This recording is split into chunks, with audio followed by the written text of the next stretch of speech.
So we're just sitting around here today, kind of talking a little bit about things going on in the real estate market. And, one of the things that was just brought up that I think is, it's a huge myth, that you have to have 20% down to buy a house.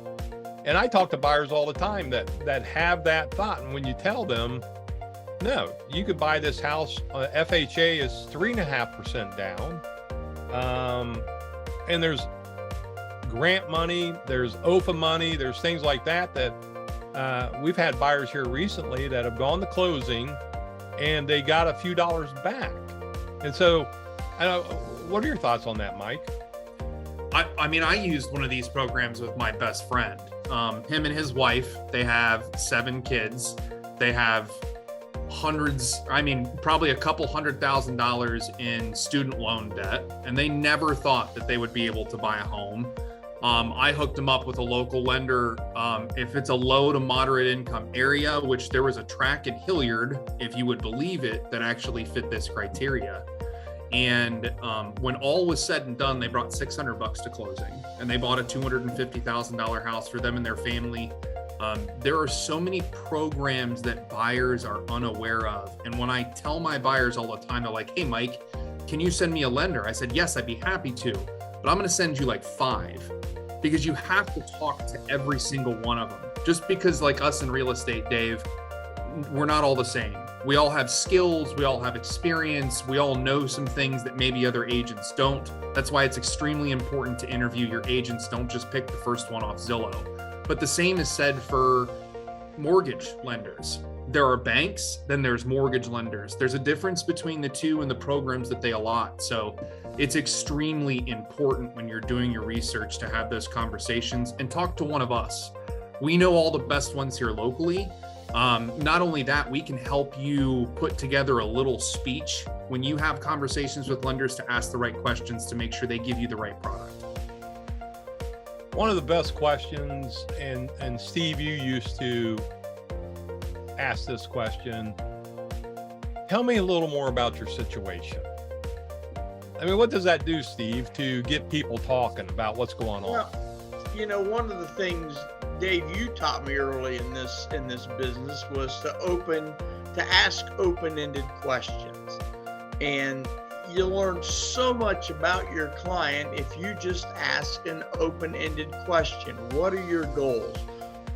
How many bedrooms would you like to have? Tell me a little bit about the house that you guys would work out for you and your family. And so there are a million questions you can ask. The key in our business is we have to listen.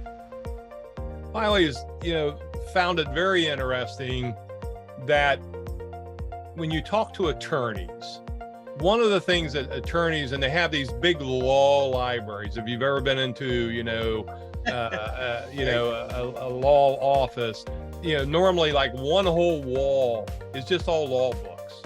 And I forget, it may have even been on like LA Law or something, a show from like 30 years ago.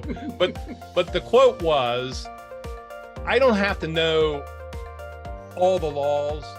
I just have to know where to look. And that's kind of our process here. And Jamie, you've heard this because you grew up with me as a coach, as a dad, as an SOB, whatever. But one of the things that I have always told you, and I want you to talk a little bit about this, in this business, we are problem solvers. And that's life. We're problem solvers. So how do you help solve problems? Well, as we're throwing quotes around, I got one. Okay. Patience pays. That's whether, you're looking at a real estate agent like one of us or mortgage lenders. And like Mike said, you got to shop around. We know the guys that have multiple different mortgage brokers with different programs, and they vary drastically. And so like Steve was saying, the question, what is your situation? What are you looking for? And based on, that conversation, well, I want a 0% down payment. Okay, let's go talk to this lender. I want to put as little down as possible while keeping the payment low per month. Okay, well, let's talk to this guy. And like Mike said, we're going to be sending you 5 different lenders, and we're doing that for a reason, because Joe Schmo has a different program than, you know, the next guy. And it really depends on your situation, where you're looking, what you want, what your goals are, as to who's going to be the best fit for you. So there will be traditional lenders in there for that 5-10% down payment, but the myth is it's not going to take 20% down in most case scenarios for you to buy, especially if you have good credit. That's going to help you a lot. Sure. No, you're exactly right. It does not take 20% to purchase a home, and that's the key. So if you're thinking about buying a home, I'm sure you have 500 questions, and we don't know it all. I'm guessing that we probably have 487 answers. So there's 13 that we can't answer because we haven't seen it yet. But like that law library, we know where to look, and we'll help you accomplish your goal of purchasing your home with the least money down and for the best price possible. So give us a call. We're here to help.